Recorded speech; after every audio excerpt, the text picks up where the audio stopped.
दाइन आरो 9 मे साननैसोनि हाबाफारि लानानै गेदेमा गुरुदेव कालीचरण ब्रह्मनि 80थि रुंसारि सानखौ गुरुदेवनि जोनोम गामि काजिगावआव फालिदों।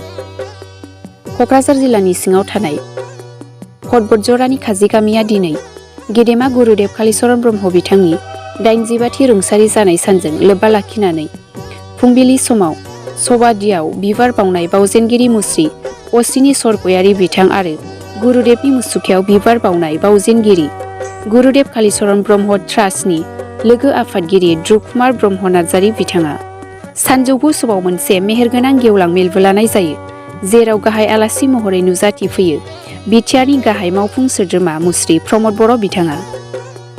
गेदेमा धोरोम गुरु कालीचरण ब्रह्म बिथाङा इं 1860 मायथाइनि 18 एप्रिल खालाराव जोनोम मोन्दोंमोन आरो 1938 मायथाइनि 8 मे खालाराव गेदेमा धोरोम गुरु कालीचरण ब्रह्म बिथाङा इं 1860 मायथाइनि 18 एप्रिल खालाराव जोनोम मोन्दोंमोन आरो 1938 मायथाइनि 8 मे खालाराव रुंसारि जादोंमोन। मख'जाथावदि गुरुदेव कालीचरण ब्रह्म बिथाङा बै समनि गोग्लैसोनाय बर' हारिनि आब्रुथि गैयै समाज आरो धोरोम सिबिनाय, गोग्लैसोनाय रांखान्थियारि थासारि बायदिखौ फोसाबनो थाखाय जिउयै माहामै नांथाबबोदोंमोन। बेखौ नोजोर बोनानै बिटिआरनि CM प्रमद बर' बिथाङा जोंनि खौरांगिरिनि गेजेरजों मा फोरमायखो फै जों मिथिना लानि।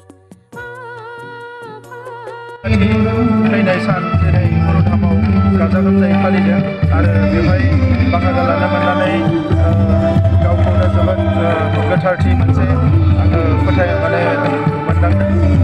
गुरुदेव कालीचरण ब्रह्मनि जोनोम आरो थैनाय मोननैबो सानखौ फालिनाय जायो। नाथाय जों जिखिनिखौनो खालामा मानो गुरुदेवनि जि बिहोमा, गुरुदेवा हारिनि फारसे जिखिनि मावलांनाय बेखौ जोङो मालाबाबो सुख'नो हानाय नङा। दा बेनिखायनो जोंनि गभर्नमेन्ट फैनायनि उनाव जोङो गिबि खेबनि थाखाय गुरुदेवनि नैबे धामखौ जौगाहोनो थाखाय 3 कौटि रां होनाय जादोंमोन। बेखौ बायदिसिना डेभेलपमेन्टनि खामानिया जोंहा ब्रह्म धोरोम आफाद आरो ट्रास्ट मोननैबो मावगासिनो दङ। नैबे फैगौ बोसोरावबो आरोबाव माखासे रां होनायनि थाखाय जों बेब'स्था खालामगोन। बेनि थाखाय 15 तारिखनि उनाव बिथां आफादफोरजों जोङो सावरायगोन आरो जों हास्थायदों जे जिहेतु बर' हारियाव गुरुआ सासेयानो, बे जाबाय गुरुदेव कालीचरण ब्रह्म आरो भारत उदांस्रिनि सिगाङाव गोग्लैसोनाय हारिखौ फोजाखांनो बेखौ फारफ्रोमबो बिथिंनिफ्राय सांग्रां खालामनो गुरुदेव कालीचरण ब्रह्मआ गिबि आगानखौ होजेनदोंमोन।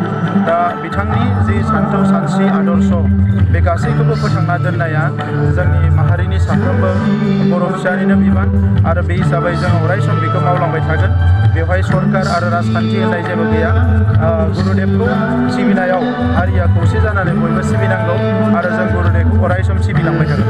लास्ट कुइसन, गुरुदेव कालीचरण ब्रह्म फरायसालिखौ गोदानै लुफुंनायनि खोथाया मा जागोन? बेनि थाखाय आङो ट्रास्टजों रायज्लायगोन थाबैनो आरो बिथांमोनखौ जों मदद